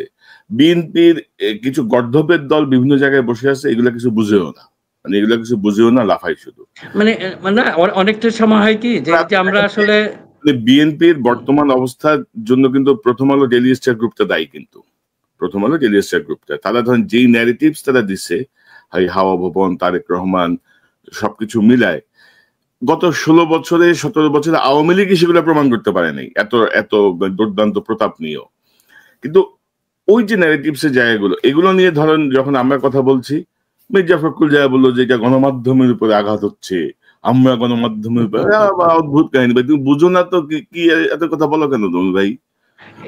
এইগুলি কি গণমাধ্যম? এগুলি তো আসলে গণমাধ্যম না। হ্যাঁ, তো এই যে এই জায়গাগুলো মানে 18 বছর ক্ষমতার বাইরে থেকে বা এই পরিমাণ নির্যাতনের শিকার হয়েও মানে যেই বোধগুলো তাদের মধ্যে সৃষ্টি হওয়া দরকার ছিল সেটি তো হয় নাই। প্লাস স্থানীয় পর্যায়ে ধরেন চাঁদাবাজি, টেম্পু দখল, টেম্পু স্ট্যান্ড দখল, এগুলো তো হয়েছে রে ভাই। আওয়ামী লীগের লিকুইড মানি নিয়ে আওয়ামী লীগকে শেল্টার দেওয়া হয়েছে। বহু আওয়ামী লীগ নেতা বিএনপিতে যোগ দিচ্ছে, এনসিপিতে যোগ দিচ্ছে, ইভেন কি জামাতেও যোগ দিচ্ছে। এগুলো আপনার বিভিন্ন সময় সংবাদ দেখেছি আমি পত্রিকায়। না কনক ভাই, হ্যাঁ এখানে একটা জিনিস আপনাকে বলে রাখি, এই যে আসলে এটা দায়িত্ব ছিল, আমাকে একজন বিজনেসম্যান খুব সুন্দর, উনি নাকি কয়েকজন অ্যাডভাইজারকে অলরেডি মানে অ্যাডভাইস দিয়েছিলেন যে আপনারা ওই মুহূর্তে যদি ধরেন এই টাকাগুলি যে যখন যে নোটগুলি ছিল এগুলো যদি বাতিল করে দিত, তাহলে এই যে বালিশের নিচে যে টাকাগুলি ছিল এগুলি দিয়ে যত কুকর্ম করেছে। এখন এইটাকে আপনি আসলে আমরা একজনের দোষ অন্যকে চাপাই, সরকারের যে দোষগুলি আছে এই আইন শৃঙ্খলার যে সমস্ত কিছু এটার জন্য দায়ী কিন্তু স্বরাষ্ট্রমন্ত্রী, বর্তমান পুলিশ। কিন্তু আমরা দেখেন এইটা কথা বলে আমরা কিন্তু দোষটা দিয়ে দিচ্ছি বিএনপির উপরে, যে কথাটা বললেন। এখন আপনি আমাকে বলেন যে পুলিশের সহযোগিতা ছাড়া এই দেশে কি কখনো এই চাঁদাবাজি সম্ভব? এই পুলিশটা কার নিয়ন্ত্রণে? এখন বলে হ্যাঁ সেকেন্ডারি পরে আমরা দোষ দিব, বিএনপিকে আমরা এখান থেকে যদি মুক্ত করে দিই তাহলে তারা সুযোগ নেবে, ওদের উপর একটা চাপ ক্রিয়েট অবশ্যই রাখতে হবে, চাপ রাখতে হবে। কিন্তু মূল দায়িত্বটা কার? আমরা কেন ওই জায়গায় যাচ্ছি না? আমরা যদি প্রথমেই বলি এই মিটফুডের ঘটনা বলেন, এটার জন্য তো হ্যাঁ বিএনপি যেহেতু তাদের দলীয় লোক, তারা একটা দায় অস্বীকার করতে পারবে না, কিন্তু মূল দায়টা তো ছিল সরকারের। কিন্তু আমরা সবচেয়ে হলো কি, আমরা প্রথমে ওই দিকে না যেয়ে বিএনপিকে ধরি, তারেক রহমানকে ধরি। তারেক রহমান তার প্রাইম মিনিস্টার না, তার বিরুদ্ধে কেন স্লোগান হয়? এইসব আসলে কিসের লক্ষণ? এখন এই কথাগুলি আমাদের এই যে সুশীল বা এই জায়গা থেকে আমাদের বলতে হবে, আমাদের যে আমরা মোরাল ব্রিগেড যারা আছি তাদের এই কথাগুলি বলতে হবে। আপনি যদি ওইদিকে না যান, এই জন্য যে জায়গায় সমস্যা ওই জায়গায় হিট করতে হবে, তা না হলে এগুলি সমাধান হবে না। এবং মিনা ভাই ধরেন আমি তো এইসব কথা বলতে যাই যে পরিমাণ গালাগালি দেখি আর কি, মানে জেনজিদের মুখের ভাষার যে নমুনা দেখি আর কি। আবার কিছু কিছু লোক দাড়ি টুপিওয়ালা তারাও যেভাবে কমেন্টস করে, এগুলো দেখলে বোঝা যায় যে এগুলো আসলে কোত্থেকে হচ্ছে, এগুলো আইডেন্টিফাই করার চেষ্টা চলছে। যে মানে গোয়েন্দা সংস্থা অ্যাক্টিভ, ভারতের প্রভাব তো এখনো ধরেন মাঝখানে একটু কম ছিল, আবার কিন্তু সেটা গেইন করছে। এবং ধরেন যে মানে মূল যে জায়গাটা, মানে আরেকটা দুর্ভাগ্যের জায়গা যেটা, যে আমরা ধরেন হাসিনা আমলে বা অতীতে যেটা দেখছি, ধরেন রমনা বটমূলে বোমা হামলা হয়েছে, মানে মুহূর্তের মধ্যে বলে দিল যে এটা বিএনপি জামাত করছে। অমুক জায়গায় বোমা হামলা হয়েছে, অমুক জায়গায় একটা অঘটন ঘটছে, বলে দিল যে এটা বিএনপি জামাত করছে। তো এখনো ধরেন এই এনসিপি বলেন বা বলেন, একটা ঘটনা ঘটছে, বললো যে এটার সঙ্গে বিএনপি যুক্ত। আরে ভাই, আমার বাংলাদেশের প্রয়োজনে তো এটা রুট কজে আমার যাইতে হবে, আমার যেতে হবে না? যে কেন মানে এখানে তো হামলাকারীর এখন দেখা যাচ্ছে একটা সে এক সময় আওয়ামী লীগ করতো, পরে সে এনসিপির সঙ্গে ছবি তুলে এনসিপির ভিতরে যোগ দিচ্ছে। গতকাল দেখলাম ওই সন্ত্রাস বিরোধী মিছিল থেকে আরেক খুনিকে ধরা হয়েছে, মাহিন। তো বলা হচ্ছে এটা এনসিপির মিছিল ছিল, যদিও আমি এখনো ওইভাবে নিশ্চিত না এটা এনসিপির মিছিল কিনা। কিন্তু এই যে প্রধান যে রাজনৈতিক দলগুলা বিএনপি, জামাত, অন্যান্য দল বা নতুন এনসিপি, এদের মধ্যে কামড়াকামড়ির সুযোগ কিন্তু আরেকটা গ্রুপ নিচ্ছে, এই জিনিসটাই কেউ বুঝতেছে না এদের মধ্যে। হ্যাঁ কনক ভাই, যে জিনিসটা হয়েছে যে আমরা আসলে নলেজ বেস সোসাইটি এই কথাটা বলি, কিন্তু ওইটাকেই করি না। যে কোনো ঘটনা ঘটার সাথে সাথে আমি আমাদের পার্সোনাল একটা আমাদের গ্রুপ আছে, ওখানে এটা কথা হচ্ছিল, দেখলাম যে জিয়াউর রহমানের এই ব্যাপারটা একটু আলোচনা করা উচিত। যে জিয়াউর রহমানের ছবি নিয়ে যে আপনার ইটা করেছে, যে অপমান করেছে, এবং তারেক রহমানের ব্যাপারে যে স্লোগানগুলি দিয়েছে, এখন এইসব কারা করে? আমার কথা হলো এটা, আমি বলছি যখন আমাকে বলছে এটা যদি জামাত করে তাকে আইডেন্টিফাই করা হোক, অমুকের ছেলে অমুক, অমুক ওয়ার্ডের ছিল, এরকম না করে যদি আমরা ঘটনা ঘটার সাথে সাথেই যেটা জামাতকে করা যাবে জামাতকে করলাম, বিএনপি কে করলাম, এটা কারা করছে? আমরা যদি এটার সাথে সাথে এরকম জাম্প ইনটু ডিসিশন, তাহলে হয় কি যে আমাদেরকে নিয়ে কিন্তু ফুটবল খেলবে বিরাট একটা শক্তি, যে শয়তানের কথা বললেন, এরা কিন্তু ফুটবল খেলবে। কাজে যতই ইমোশনাল ব্যাপার হোক, যেরকম জিয়াউর রহমানের ছবিটা যে পা দিয়ে করেছে, এটা দেখে কিন্তু আমার খুব খারাপ লেগেছে, তাই না? এখন তাই বলে কিন্তু আমার ওই সেন্সটাকে আমি হারাই ফেলবো না, আমি সাথে সাথে কেন ইয়াকে বলবো যে এটা শিবিরে করেছে বা এটা জামাত করেছে, এটার ইনভেস্টিগেশন হোক। আপনি সবাইকে বলবো যে কোনো ঘটনা, তা না হলে কিন্তু আমাদের 12টা বেজে ফেলবে, ভাই গত 12টা বাজিয়ে ফেলবে। হ্যাঁ, গত 12 মাস ধরে আওয়ামী লীগকে যেভাবে লালন পালন করছে বিএনপি, জামাত সহ এনসিপির লোকজন, যেভাবে তাদেরকে বিচারের মুখোমুখি না করে যেভাবে তাদের বিরুদ্ধে মানে তাদেরকে লালন পালন করছে, তাদেরকে রাজনৈতিক অধিকার দিচ্ছে, এগুলো ধরেন মানে এগুলো হচ্ছে বিষধর সাপ।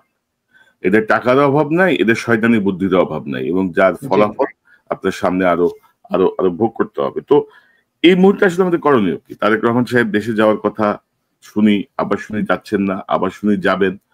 তো আমার মনে হয় যেন ভারপ্রাপ্ত চেয়ারম্যানকে বিএনপির যারা স্থানীয় পর্যায়ের নেতা আছে, স্থানীয় পর্যায়ে মানে কি, মানে বাংলাদেশ থেকে যারা বিএনপিকে পরিচালিত করছেন, আমার মনে হয় যে এখানে কোনো একটা গ্যাপ আছে, বুঝছেন তো। হয় তারা তারেক রহমানকে রিড করতে পারছেন না, অথবা তারেক রহমানের কাছে যে ইনফরমেশন গুলো যাচ্ছে সেগুলো অসম্পূর্ণ ইনফরমেশন। কারণ ভাই এই যে আমি যে এখানে বসে আছি, আমার আশেপাশে কি আছে আপনি জানেন? আপনার আশেপাশে কি আছে আমি জানি। স্ক্রিন তো এতটুকুই, তখন আপনার স্ক্রিন আমি বড় করে দিলাম, কিন্তু ওই ফ্রেমের বাইরে তো আমি যেতে পারবো না। কিন্তু আমি যদি আপনার সামনে বসে কথা বলি, আমি বুঝতে পারি যে কোথায় কি আছে, তাই না? কি আছে কোনো মানে এখন তো তারেক রহমান সাহেবের আসলে যত ঝুঁকিই থাকুক, আমার মনে হয় যে মানে কিছু একটা করা উচিত আর কি। মানে এভাবে রান করতে পারে না। আমরা এনসিপির উপর থেকে ক্রমাগত আস্থা হারাচ্ছি।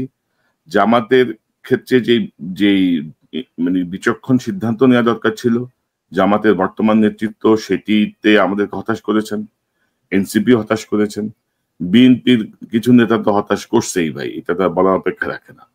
হ্যাঁ, তারা মূলত আমাদের না এইটা আপনার ঠিক আছে। এখন পর্যন্ত বিএনপির প্রতি হতাশ হলেও হয়তো বা অনেকে মনে করবে যে আমরা তারেক রহমানকে খুব মানে কি তেল দেওয়া বা এই কারণে, না এটা না, এটা বাস্তব কারণেই বলতে হচ্ছে। এখনো মানুষের যে মানে একটা আস্থার জায়গায় কিন্তু উনি রয়ে গেছেন। এখন কাজে আপনি যে অনুরোধ করেছেন, আমারও একই কথা। আমি পার্সোনালি হয়তো ওটাই বলছি যে ওনার দেশে আসা উচিত, দেশে আসা উচিত। হ্যাঁ, ঝুঁকি তো থাকবেই, আমরা রাজনীতি করি, সেটা তো ঝুঁকি তো থাকবেই। ওনার দেশের জন্য এই ঝুঁকিটা নিতেই হবে। আর কারণ উনি না আসলে আমার মনে হয় না যে এগুলি কন্ট্রোল করতে পারবেন। হয়তো দেশে আসলে অবস্থার অনেক পরিবর্তন হয়ে যাবে, যে মানুষের যে জায়গাগুলি। হ্যাঁ, এবং আমি এখানে যদি যোগ করি, আপনি যদি দেখেন যে একটা অংশ কিন্তু চায় না তারেক রহমান সাহেব দেশে আসুক। আপনি যদি দেখেন, আমি কিন্তু সুব্রত বাইন নাটক, সুব্রত বাইন মানে প্রায় 66-67 বছরের একটা বুড়া সন্ত্রাসী, হেরে নাকি লন্ডন পাঠাবে কাহিনী করার জন্য, বুঝছেন তো। এটা নাকি আমাদের গোয়েন্দা সংস্থার বিশাল আবিষ্কার, এক ধরনের ভীতির সৃষ্টি। আপনি যদি গত কয়েক মাস আগে সোশ্যাল মিডিয়া দেখেন, দেখবেন যে কিছু পণ্ডিত বের হয়েছে সাবেক এক সেনা প্রধানের বক্তব্যের উদ্ধৃতি দিয়ে, নাম প্রকাশে অনিচ্ছুক, বলা হচ্ছে তারেক রহমান দেশে ফিরলে এরকম এরকম হবে। এবং এই যে ধরেন মাঝখানে বলা হয়েছিল না যে জুলাই শেষ নাগাদ তিনি দেশে ঢুকবেন, এখন দেখেন মিটফোর্ড সহ অন্যান্য ঘটনা ঘটিয়ে এমন একটা পরিস্থিতি তৈরি করা হচ্ছে যে যেন উনি না আসেন। তো আমার মনে হয় যে এগুলো আসলে ওভারকাম কিভাবে হবে, আপনি যদি কি মনে করেন? না, এখন হয়েছে কি আপনার যে ওনার সিকিউরিটি থ্রেট অবশ্যই আছে বিভিন্ন জায়গায়, এটা আমিও ফিল করি বা অন্যান্য যারা। তারপরেও কিন্তু এখন এত সহজ হবে না যে তারেক রহমানের উপর কোনো কিছুই করা। এইটা জনগণের উপর অনেকটা, মেনলি তো হলো আল্লাহর উপর, জনগণকে সেটা তো আছেই, জনগণের উপর ওনার একটা অবশ্যই আস্থা আছে। আর আল্লাহ ডেফিনেটলি, এটা আমরা একজন মুসলমান হিসেবে সেটাও বিশ্বাস করতে হবে। কাজে এই মুহূর্তে আমার কাছে মনে হয় যে এই জটিলতাগুলি এটা আরো বাড়তে থাকবে উনি যদি এখান থেকে দূরে থাকেন। কিন্তু আমার কাছে মনে হচ্ছে হয়তো উনি আর বেশি দিন থাকবেন না, অতি সত্বরই আসবেন, এটা আশা করি। এবং এটা আমার এক ধরনের ওনার প্রতি দাবি, জনগণেরও দাবি, উনি দেশে আসুন, মরলে আমরা একসাথে মরবো, অসুবিধা কি, দেশের ভিতরে তো মরতে তো হবেই। উনি ওই নিয়ে আসলে সেটা জনগণ সবচেয়ে বেশি উদ্দীপ্ত হবে এবং এটার জন্য, এবং অনেক রাজনৈতিক জটিলতা দূর হয়ে যাবে। কারণ উনি বাইরে বসে ওই যে কথাটা বলেন, ছোট্ট ফ্রেম থেকে কিছু দেখেন, উনি পুরো ফ্রেমটাকে যখন দেখতে পারবেন, ওনার অ্যাকশন নেওয়া খুব সহজ হবে। ওনার আন্তরিকতা আছে। এই যে বললেন যে চাঁদাবাজির ব্যাপারে অবশ্যই উনি ডিনাই করেন নাই, 4000-এর উপরে কিন্তু অলরেডি শাস্তি দেওয়া হয়েছে। উনি আর কি করবেন? ওনার তো যা করার ম্যাক্সিমাম করে ফেলেছেন। এখন যদি প্রশাসন হাতে থাকতো, এবং এই কথা বললেও, হ্যাঁ বলেন ভাই, ধরেন এই 4000 বহিষ্কারের মধ্যে সরকার কয়জনকে অ্যারেস্ট করছে? দুইটা ঘটনা দেশের তো সরকারের দায়িত্ব ছিল। ধরেন ওই যে চাঁদাবাজদেরকে ধরছে বা কোনো সন্ত্রাসীকে ধরছে, স্থানীয় পর্যায়ে দেখা গেল যে তাদেরকে আবার থানা ঘেরাও করছে, এটা হয়, এটা সব আমলেই হয়, ঘেরাও করে কাউকে এটা তো করছে আপনার ওই লোকাল যারা ওদের লোকাল যারা সাপোর্টাররা। লোকাল লোকাল হ্যাঁ, সাপোর্টাররা, তো কিন্তু আপনি পার্টি থেকে জি দল আমি থেকে কিন্তু আমি এটা যেটা কি করা বলতে নেই। যাচ্ছিলাম যে আপনি লোকাল সাপোর্টারদের ঘেরা, থানা ঘেরে আপনি আসামি ছাড়বেন কেন? আপনি সেনাবাহিনী যাবেন, গুলি করেন প্রয়োজনে পায়ের মধ্যে, যে ভাগ। বিএনপি কি কোনো হস্তক্ষেপ করছে? এই বহিষ্কারের পরের দায়িত্ব তো সরকারের। সরকার কি বিএনপি কে আরেকটা হেলমেট বাহিনী বানাতে চাচ্ছে যে দেখো তোমাদের জন্য সব ফ্রি, তোমরা যা খুশি তা করো, দল বহিষ্কার করলে আমরা তোমাদেরকে কিছু বলবো না, তোমরা তোমাদের কাজ চালায় যাও? তো এই জায়গাগুলোর সমাধান কি?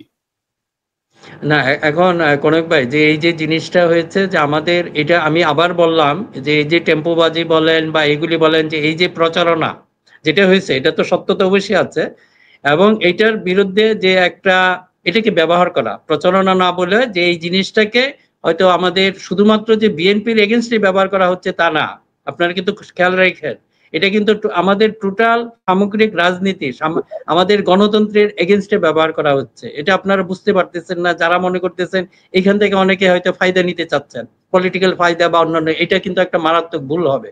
সবাইকে একসাথে যেতে হবে এবং এইগুলি স্বীকার করতে হবে। আপনার যেটা হচ্ছে যে ডিনায়াল অফ দ্য ট্রুথ এখন আর সম্ভব না। এখন বিএনপি হোক বা যে কোনো দলই হোক, এগুলি তো আপনি কিভাবে রাখবেন? আপনার যদি 18 কোটি মানুষের হাতে এখন প্রায় আপনার ক্যামেরা আছে, এরা সিটিজেন জার্নালিস্ট হয়ে গেছে, যে কোনো কিছু তুলে ফেলবে। কাজেই এখনকার প্রেক্ষাপট এটা কিন্তু যারা পরবর্তী ক্ষমতায় আসবেন তাদেরকে কিন্তু অবশ্যই ভাবতে হবে এটাকে কিভাবে ডিল করবেন। শুধু এখন যে গণমাধ্যম শুধু না, গণমাধ্যমকে ডিল করা, সামাজিক সোশ্যাল মিডিয়াকে ডিল করা, এটাকেও কিন্তু আপনাদের পলিসির মধ্যে নিতে হবে, তা নাহলে কিন্তু এটা একটা আসলেই খুব জটিল অবস্থা হয়ে দাঁড়াবে। আর এই কারণে আমি সবার প্রতি অনুরোধ থাকবে, আপনারা এই ছোটখাটো যে ডিফারেন্স এগুলি থাকবেই, আপনি এটা কখনোই করতে পারবেন না, কিন্তু এইগুলি আমাদের ভুলে যে আমাদের বৃহত্তর স্বার্থে এক হতে হবে। আমরা যদি এই কাজটা না করি, কিন্তু যে ক্ষতি হয়ে যাবে শুধু বিএনপির হবে না, এটা কিন্তু সবারই হবে। এবং যদি এই যে কচু কাটা যে হবে, যেটা এটা আমরা তো জানি সম্ভাব্য, এটার হাত থেকে কেউ রক্ষা পাবেন না, এবং এরা ভয়ঙ্কর আমরা দেখেছি। কাজে এইগুলি রাজনৈতিক প্রতিপক্ষকে শত্রু বানায়েন না, আর শত্রু মিনিমাইজ করে ফেলেন। আর এটা হ্যাঁ, এটা সময় আছে, আপনি আগে টার্গেট অ্যাচিভ হয়ে নেই, আমাদের গণতন্ত্র ফিরে আসুক, পরে গণতান্ত্রিক ফাইট বা আমরা সেটা করবো, একজন আরেকজনের সাথে করবোই। কারণ আমি ক্ষমতায় যেতে চাই, আপনিও ক্ষমতায় যেতে চান, এটা না, this is not the time. আর আপনার হচ্ছে সোশ্যাল মিডিয়া কন্ট্রোল করা বা সোশ্যাল মিডিয়ার করা মানে গালাগালি করা না, মানে মামাসি ধরে গালাগালি করলেই মনে করে যে মানে অতীতের ধারাবাহিকতা আর কি, মনে করে যে ডিসি গাইলে, আরে বেটা মানে this is not the way. এবং বিএনপি তো ধরেন স্থায়ী কমিটির সদস্য সহ কিন্তু আমাদেরকে গালাগালি করে, হ্যাঁ, মানে এটা এক ধরনের মজা পাইছে আর কি। এটা বুঝেই নাই যে বহু রক্ত চক্ষু অতিক্রম করে আমরা এই কাজগুলো করে যাচ্ছি গত 15-16 বছর ধরে। তো যাই হোক, এগুলো ধরেন হয় কি, একটা দল যখন কিছু শেখে না, বা বাংলাদেশের জনগণও তো খুব সহজে বিভ্রান্ত হয়ে যায়, মানে ভুলে যায় অনেক কিছু। তো সেই জায়গাটা থেকে আমি জানি না, আমরা যে চেষ্টাগুলো করছি সেই চেষ্টার সুফল আসলে আমরা ভেবে পাচ্ছি না। বিশেষ করে যে অপদার্থ অন্তর্বর্তীকালীন সরকার ডক্টর ইউনূসের নেতৃত্বে, বারবার বলা সত্ত্বেও কোনো পরিবর্তন হয়নি। তারেক রহমান সাহেবের সঙ্গে বৈঠকের পরে নির্বাচনের তারিখ এগিয়ে আসার পরেও যে পরিবর্তন বা গতিশীলতা প্রয়োজন ছিল সেটা হয়নি। এখন নানা রকমের পরিস্থিতি সৃষ্টি করে আমার ধারণা তারেক রহমান সাহেবের দেশে ফেরাটা ঠেকানো এবং নির্বাচনটাকে আরো প্রলম্বিত করা। কারণ আপনি জানেন যে 2 সপ্তাহ আগে জামাতের আমির বলছে এই পরিস্থিতিতে কিসের নির্বাচন, মানে কাহিনীটা কি রে ভাই, এত সুশীল হয়ে গেলেন আপনারা? কি নির্বাচন কি 5 বছর পরে হইলে কি আপনার ভোট বাড়বে আরো মনে করেন আপনি? বাড়বে না। তো যাই হোক, এখন এই জায়গাগুলো কে কারে বোঝাবে ভাই বলেন? এখন আমাদেরকে এবং এই কারণেই করক ভাই যেটা হয়েছে, যে এটা সমস্ত সমাধান হবে যদি তারেক রহমান উনি দেশে ফিরে আসেন, তাহলে পরিস্থিতি অনেকটা নির্বাচনমুখী হয়ে পড়বে, আমার কাছে যেটা মনে হয়। I feel this one. এবং জামাত সহ অন্যান্য যারা আছেন, আমি পজিটিভ অর্থে আপনাদেরকে বলবো যে আসলে এখন কি বলবো, সামগ্রিকভাবে আপনারা তাকান যে বিএনপি বিপদে পড়লে আপনার যে লাভ হবে এটা কিন্তু না, এটা কিন্তু খেয়াল রাখেন। পিছনে গিয়ে যে অনেক কিছু আছে সেটা হয়তো আপনিও জানেন না। কাজেই বিএনপি বিপদে পড়লে জামাতের লাভ হবে, ক্যালকুলেশন কিন্তু সহজ না।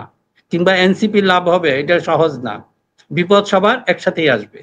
এবং ধরেন সবার প্রতি অনুরোধ, হ্যাঁ, এবং ধরেন আমি তো পার্সোনালি বা আমরা কয়েকজন মিলে কিন্তু আমরা কিন্তু ইউনূস সাহেব কিন্তু সমর্থন দিচ্ছিলাম, কিন্তু আমরা চাচ্ছিলাম যে সিস্টেমের পরিবর্তন হোক, কিন্তু ইউনূস সাহেবের মোটিভেশনাল স্পিচ ছাড়া, মোটিভেশনাল কথাবার্তা ছাড়া, কাব্যিক কথাবার্তা ছাড়া ওনার অ্যাডমিনিস্ট্রেটিভ কোনো কিছুই আমরা আসলে পাইনি, যার ফলে আমি খুবই বিরক্ত হয়ে উঠছি। মানে এইভাবে দেশ চলে না আর কি। আপনি নোবেল লরিয়েট ডক্টর ইউনূস, আপনার ব্যক্তিগত ক্যারিশমা অনেক কিছুই থাকতে পারে, কিন্তু সরকার পরিচালনার দায়িত্ব নেওয়ার পরে আপনার কাছে আমার বাকি সব মানে পর্দার আড়ালে চলে যাবে, আপনার বর্তমান ভূমিকাই চলে আসবে। সেই জায়গাতে আপনি আসলে কি করছেন, এবং আপনি এখনো সে অপদার্থ গুলারে নিয়ে হালচাল করতেছেন। আপনি মহান, আপনি কেন্দ্রিক আবর্তিত হচ্ছে আর কি। মানে আপনি হাইলাইটেড, আপনার পেছনের একদল মানে কতিপয় ছাগল ধ্বংস করে দিচ্ছে সবকিছু। দুই একজন আছে ভালো কাজ করছে, কিন্তু সেটা হাতে গোনা, এতটাই নগণ্য যে রাষ্ট্রের সাথে এই রাষ্ট্রের যেই পরিবর্তন, এত জীবন দানের পরে, এত জনসম্পৃক্ত বিপ্লবের পরে এই জাতীয় মানে লেথার্জিক কার্যক্রম সমর্থন করার কোনো কারণ নাই আর কি, কোনোই কারণ নাই। এবং আপনার এই বিপ্লবই আপনারা ভুলে গেছেন কিনা কে জানে, মানে এই যে এরকম একটা বিপ্লব পরবর্তী আসছেন সেটাই ভুলে গেছেন কিনা আল্লাহ মালুম। তো এই হচ্ছে কি অবস্থা আর কি। তো ভাই আপনার সর্বশেষ মন্তব্য শুনি। আমাদেরকে ভাই গাইল্লা শেষ করে ফেলাই দিচ্ছে, বুঝছেন তো। আর ওই হাসিনা আমলে বলতো লন্ডন থেকে টাকা আসে, এখন স্পেসিফিক বলতে পারে না কোত্থেকে আসে। হ্যাঁ, কি যেন বলে, কত টাকা পাইছো, কত টাকা পাইছোস, বুঝছেন তো। বিএনপি সমালোচনা করেন, বিএনপি গাইলে শেষ করে ফেলাবে। এনসিপি তে কিছু বলেন, এনসিপি গাইলে শেষ করে ফেলবে। বিএনপির পক্ষে কিছু যাক, এনসিপি জামাত মিলে গাইলে শেষ করে ফেলাবে। ভাই এইটা কি ধরনের জিনিস দাঁড়াচ্ছে? না, এক বছরও তো পুরে নাই এই পরিমাণ রক্ত এবং এই পরিমাণ জীবনের পরে, এই পরিমাণ অসহিষ্ণুতা, এই পরিমাণ ব্যক্তি কেন্দ্রিক, মানে আত্মকেন্দ্রিক বা নিজেই ক্ষমতায় যাব, হ্যান করব ত্যান করব, এটা কি মানে কোনো কথা হইলো বলেন তো? আচ্ছা, আমার সর্বশেষ যে কথাটা হলো যে আজকে তো অনেক সমালোচনা করেছি, যে আমরা সবার প্রতি অনুরোধ থাকবে যে এই সমালোচনাগুলি এটা হলে আমরা কারেক্টিভ, আপনাদের ধ্বংস করার জন্য করি না। আপনারা যেগুলি করেন বা পিনাকিদা এবং ইলিয়াস, অনেকে হয়তো বিএনপি নট কমফোর্টেবল, হয়তো পিনাকিদার একটু সমস্যা, আমি একটু রিকোয়েস্ট করব যে ওনাকে, যে এই যে আমাদের এটা বুঝতে হবে, আমরা যদি এই যে বললাম জিও পলিটিক্যাল রিকোয়ারমেন্ট, এখন এটাকে যদি হ্যাঁ আমরা পারফেক্ট চাই, পারফেক্ট সেটা হয়তো পরবর্তী সময় হতে পারবে, কিন্তু যেটা আমরা সমালোচনার জন্য কোনো টোটাল ইনস্টিটিউশনটাকে যেন আমরা না করি, আমার যে রিকোয়েস্ট হলো। আর আপনাদের প্রতি যেটা করে এগুলো আসলে না বুঝে করে, আমি বলবো যে অনেকে যেটা করছে, কিন্তু টপ লেভেল থেকে আপনি যেটা বলছেন হয়তো অনেকেই করে, মিড লেভেল আমি বলবো। এগুলা নিয়ে আমাদের কোনোই মাথা ব্যথা নেই, আপনি যা খুশি তা করেন। আমি জানি যে আমি কি করছি, আমি জানি যে আপনার ইয়ার সাথে আপনি, হ্যাঁ তাই না। সো আপনার কিছুই যায় আসে না, কারণ এইসব যদি আপনি ধরেন, হাসিনার আমলে তো মানে গোয়েন্দা সংস্থার পেইড এজেন্টরাই কাজ করছে আমাদেরকে ডিমোরালাইজ করার জন্য। তো এখনো সেই প্রক্রিয়া অব্যাহত আছে। গোয়েন্দা সংস্থা যে উজ্জ্বল হয়েছে সেটা আমি বলছি না, তারাও আছে, আওয়ামী লীগ আছে, মানে সব মিলাই যে পরিস্থিতিটা আর কি। এবং আরেকটা গুরুত্বপূর্ণ বিষয় জাস্ট একটু হাইলাইট করে আমরা অনুষ্ঠানের শেষের দিকে শেষ করব। উস্কানি আরেকটা পরিস্থিতি তৈরি, আর এবার একটা মামলা করছে একজন, তার আবেদনের উপরে তুই রুল দে, কি কারণে তোরে যে চিহ্নিত ওই যে হাসিনার ভাগ্নি টিউলিপ, তারটা সহ কেন স্থগিতাদেশ দিতে হবে? সে তো এই মামলায় কোনো পক্ষভুক্ত হয়নি, তাই না? মানে দেখেন, এগুলা কিন্তু সব কিন্তু খেলা, কিন্তু আমরা ওভারঅল কিন্তু মনে করি যে ও আচ্ছা দিছে হাইকোর্ট, কিন্তু মানে এটা নিয়ে কে কথা বলবো বলেন তো? ওইখানে তো মুরব্বী আসিফ নজরুল বসা, মুরব্বী আসিফ নজরুল বুঝে এগুলা নাকি সেই করাইতেছে আল্লাহ জানে। যাই হোক, মিনা ভাই আপনাকে অসংখ্য ধন্যবাদ। আপনার লাস্ট মন্তব্যটা একটু শুনি। হ্যাঁ, যেটা বলছিলাম যে আপনাদের ব্যাপারটা, যে জিনিসটা আমার মনে হয় যে জনগণ সেটা বুঝতে পারবে, আর আমরা যদি আলটিমেটলি দেশের ভালো চাই, দেশের গণতন্ত্রের ভালো চাই, কাজে এটার মধ্যে সমস্যা হবে না, একটু ডিফারেন্স থাকবে, কিন্তু এই ডিফারেন্সটা যেন স্থায়ী কোনো ক্ষতির কারণ না হয়, সেটার দিকে আমরা যদি সবাই খেয়াল রাখি তাহলে আর কোনো সমস্যা হবে না। আর আপনারা যে কাজগুলি করছেন, আপনাদের বিশেষভাবে তিনজনের উপর অনেকেই খুব নাখুশ, সেটা থাকবেই, ইন্ডিভিজুয়ালি। কিন্তু আমার শুধু অনুরোধ থাকবে যে আমরা যেন ওই ইনস্টিটিউশনগুলিকে ধ্বংস না করে দিই। এটা এমন সমালোচনা যেন না করি যেটার ওটা ক্ষতি হবে। ঠিক আছে, ভালো থাকবেন। আপনাকে অসংখ্য ধন্যবাদ আপনার মূল্যবান অংশগ্রহণের জন্য। আপনি একটু ফ্রি থাকেন, নিয়মিত আপনি যেন পাই আগের মতো। আপনি অনেক ব্যস্ত হয়ে গেছেন, আমরা নিয়মিত ভাবে আপনার বিশ্লেষণ শুনতে চাই, কথা বলতে চাই। আপনাকে অসংখ্য ধন্যবাদ। দর্শক, এতক্ষণ যারা অনুষ্ঠান শুনলেন নিশ্চয়ই আপনি আলোচনার মর্মার্থ উপলব্ধি করতে সক্ষম হবেন। পরিস্থিতি জটিল, বড় শয়তান যা নীল নকশা করছে, ছোট শয়তান যা বাস্তবায়ন করছে, এবং সবাই খুবই অ্যাক্টিভ। এবং গত কয়েক মাসের বিশ্লেষণ আমি বলবো যে বড় শয়তানের অনুসারীরা সকল রাজনৈতিক দলের ভেতরে তাদের আসন গেড়ে বসেছে এবং তারা বেশ অ্যাক্টিভলি কাজ করে যাচ্ছে। এবং এর থেকে যদি আমরা বের হতে হয়, সবাইকে সচেতনতার সাথে, কঠোরতার সাথে মোকাবেলা করতে হবে পরিস্থিতি। কারণ জুলাই বিপ্লব, মানুষের যে আত্মত্যাগ, মানুষের যে উদ্দেশ্য নিয়ে এই আমরা হাসিনাকে বিতাড়িত করেছি, সে উদ্দেশ্য ব্যাহত হয়ে যাবে যদি আমাদের মধ্যে এইসব কামড়াকামড়ি, অনৈক্য, এইসব জিনিস শুরু হয়।